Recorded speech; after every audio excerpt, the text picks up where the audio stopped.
పదండి.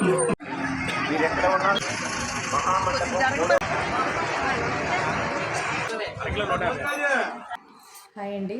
ఈరోజు లాస్ట్ కార్తీక సోమవారం కదా, ఇంట్లో అయితే పూజ కంప్లీట్ అయిపోయింది. విజయవాడ అమ్మవారి టెంపుల్కి అయితే ప్రతి ఇయర్ ఈ నెలలో ఒక్కసారైనా వెళ్ళొస్తూ ఉంటాము. ఈసారి అస్సలు కుదరలేదండి. ఇంకా లాస్ట్ వారం అనేసి ప్రదీప్ కూడా కాలేజీకి వెళ్ళాడు, సర్లే అనేసి బయలుదేరాము. ఆ వీడియో అయితే మీకు అక్కడ అమ్మవారి టెంపుల్ కూడా చూపిస్తాను. రెడీ అయిపోయానండి, ఇంట్లో పూజ చేసేసాను. ఈరోజు కార్తీక సోమవారం కాబట్టి లాస్ట్ వారం.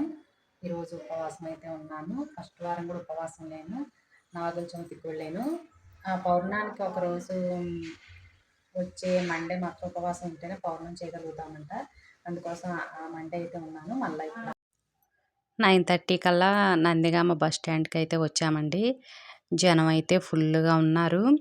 ఇంకా ఆఫీస్కి వెళ్ళే వాళ్ళ టైం కూడా అదే కదా, కాలేజీకి వెళ్ళేవాళ్ళు ఇట్లా ఊరికి వెళ్ళే వాళ్ళు అయితే ఫుల్గా ఉన్నారు. విజయవాడ బస్సు అయితే చాలా వచ్చినాయండి. ఎన్ని వచ్చినా కూడా బస్సు ఎక్కడానికి చాలా ఇబ్బంది పడిపోయాం. ఇంకా వెంటనే వస్తున్నాయండి, అయినా కూడా ఎక్కడానికి చాలా ఇబ్బందిగా ఉంది. ఒక బస్సు వెళ్ళిన తర్వాత ఇంకొక బస్సు 5-6 నిమిషాల గ్యాప్లోనే వస్తుంది. 5-6 నిమిషాల్లోనే ఒక బస్సుకి సరిపడా జనం వస్తున్నారనమాట. నిలబడటానికి కూడా ఖాళీ లేదు. ఎట్లా బస్సు అయితే ఎక్కి విజయవాడ చేరుకున్నాం. ఇంక అమ్మవారి టెంపుల్ అనమాట ఇది. లాస్ట్ కార్తీక సోమవారం కదా, కార్తీక మాసంలో, అందుకోసమే జనం అయితే ఫుల్గా వచ్చారండి. కానీ దర్శనం అయితే చాలా చక్కగా బాగా జరిగింది. క్యూ లైన్లో జనం ఉన్నా కూడా స్పీడ్గానే వెళ్ళిపోయారు. దర్శనం అయితే అమ్మవారి దర్శనం బాగా చేసుకున్నాం. మేము కూడా ఈ దేవస్థానం బస్సు ఉంది కదా, అది ఎక్కి కొండపైకి వచ్చాము. ఎందుకంటే లిఫ్ట్లో కొంచెం పెద్ద వయసు వాళ్ళే వెళ్ళొచ్చు. ఇంకా నార్మల్ వాళ్ళైతే వెహికల్ ఉంటే వెహికల్, లేకపోతే కింద నుంచి కొంచెం స్టెప్స్ అలాగే కొండెక్కి రావాలి కదా, అలా లేకుండా ఈ బస్సు ఎక్కి వచ్చాము. భలే టయానికి వచ్చిందనమాట బస్సు. ఈ బస్కి అయితే టికెట్ అటువంటిది ఏమీ ఉండదండి, చక్కగా ఫ్రీయేనమాట. ఇంకా కొండపైకి వచ్చేసాము డైరెక్ట్గా. ఇంకా 12 అయిపోయింది, క్యూ లైన్ ఆపేస్తారు. అమ్మవారికి నైవేద్యం పెట్టే టైం అయిందని నేను ఎక్కడ వీడియో షూట్ చేయలేదు. వెంటనే మొబైల్ పెట్టే దగ్గర పెట్టేసి ఇంకా క్యూ లైన్లోకి వెళ్ళిపోయాము. అమ్మవారి దర్శనం అయితే చాలా బాగా అయిందండి. మంచిగా చూసాము. జనం చాలామంది ఉన్నా కూడా స్పీడ్గా అయితే లాగిస్తూ ఉంటారు కదా, లేడీస్నైనా కూడా చేయబట్టుకొని పక్కకి అంటూ ఉంటారు. అలా అయితే ఏమీ లేదు. అమ్మవారి దర్శనం చాలా బాగా అయింది వచ్చినందుకైతే.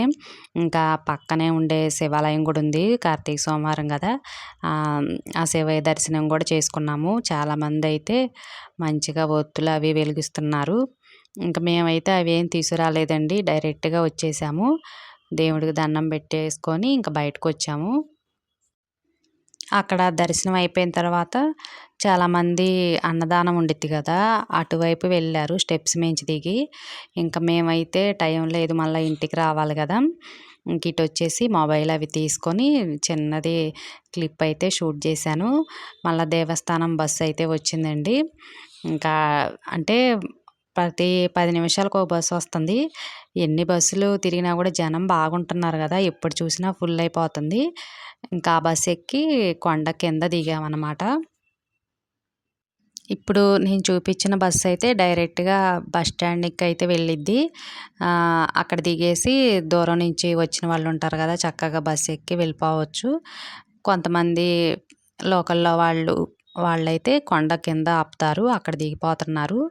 ఇంకా మనకి దర్శనానికి వినాయకుడి గుడి ఉండిద్ది కదా కింద, పెద్ద పెద్ద ఫెస్టివల్స్కి మన క్యూ లైన్ కడతారు, వినాయకుడి గుడి అంటారు. అక్కడ దిగాము. అక్కడ దిగి పూల మార్కెట్కి వెళ్ళాము. అటువైపు వారధి ఉండిద్ది, చక్కగా నడుచుకుంటూ వెళ్ళిపోవచ్చు. ఒక 5 నిమిషాలేనండి నడక. అటు నుంచి పూల మార్కెట్కి వెళ్ళి పూలు తీసుకున్నాము. నేను చాలా వీడియోస్లో మీకు చెప్పా కదా, విజయవాడ ఎప్పుడు వచ్చినా పూల మార్కెట్కి వెళ్ళి పూలు తీసుకుంటాము. ఎందుకంటే ఇక్కడ మనకి లోకల్లో 30 రూపాయలు 50 రూపాయలు అయినా కూడా ఎన్నో రావండి. పూల మార్కెట్కి వెళ్తే అన్నీ పావు కేజీలు హాఫ్ కేజీలు తీసుకొని ఫ్రిడ్జ్లో పెట్టేసుకుంటే మనకి చాలా వస్తాయి. అందులో చాలా ఫ్రెష్‌గా ఉంటాయి. గులాబీ పూలు, చామంతులు, మల్లెపూలు అన్నీ కాస్ట్ కూడా కొంచెం తక్కువ ఉండిద్ది. ఇంకా పూల మార్కెట్ నుంచి బస్ స్టాండ్ అంటే చాలా దగ్గరే. అటునుంచి చక్కగా నడుచుకుంటా బస్ స్టాండ్‌లోకి వెళ్ళిపోవచ్చు. మ్యాక్సిమం టైం ఉంటే గనంగ ఎప్పుడైనా పూల మార్కెట్‌కి వెళ్ళాల్సిందే.